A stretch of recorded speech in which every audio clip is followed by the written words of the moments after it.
Les nouveaux auditoires ultra-modernes construits dans l'enceinte de l'université de Kolwezi par le gouvernement provincial du Lualaba ont fait l'objet de vols la nuit du vendredi au samedi. Quelques outils informatiques ont été emportés. Le ministre provincial de l'Éducation, Santé et Relations avec le Parlement était sur place pour constater les dégâts. Personne ne pourra affirmer le contraire, que l'ennemi du Congolais, c'est bien le Congolais lui-même.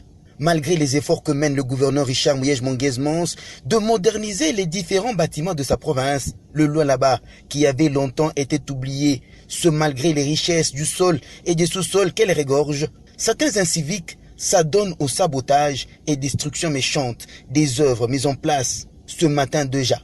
Alors que ce bloc des auditoires modernes s'attendait à être inauguré pour l'université de Kolwezi, des hommes sans cœur ni amour ont assiégé dans la nuit de ce vendredi à samedi l'enclos qui comprend ces blocs des auditoires modernes, cassant ainsi les vitres, détruisant l'armoire informatique et technique qui permet de faire la retransmission et la projection sur écran géant des images, emportant avec eux certains appareils précieux que l'on ne peut trouver localement, uniquement commandés depuis l'usine par les constructeurs de ces bâtiments. Un vrai acte de sabotage qui n'honore pas du tout. Le bâtiment que vous voyez, les deux amphithéâtres, ça n'a jamais existé ici chez nous.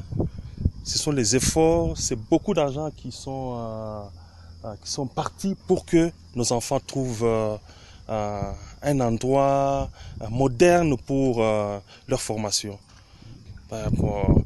C'est la mauvaise foi et les services de sécurité qui m'a accompagné va faire son travail et nous estimons qu'il faut condamner ces actes sévèrement. Le ministre provincial de l'Éducation, Jules Kabouit, l'a si bien dit. Ces genres de personnes ne méritent pas la liberté. Entre-temps, les enquêtes sont lancées pour démanteler tous ces réseaux de malfrats inciviques qui se sont réunis avec leurs commanditaires pour étouffer cet élan de développement initié par le visionnaire Richard Mouyej-Monguez-Mons. C'est vraiment dommage de constater aujourd'hui qu'une telle œuvre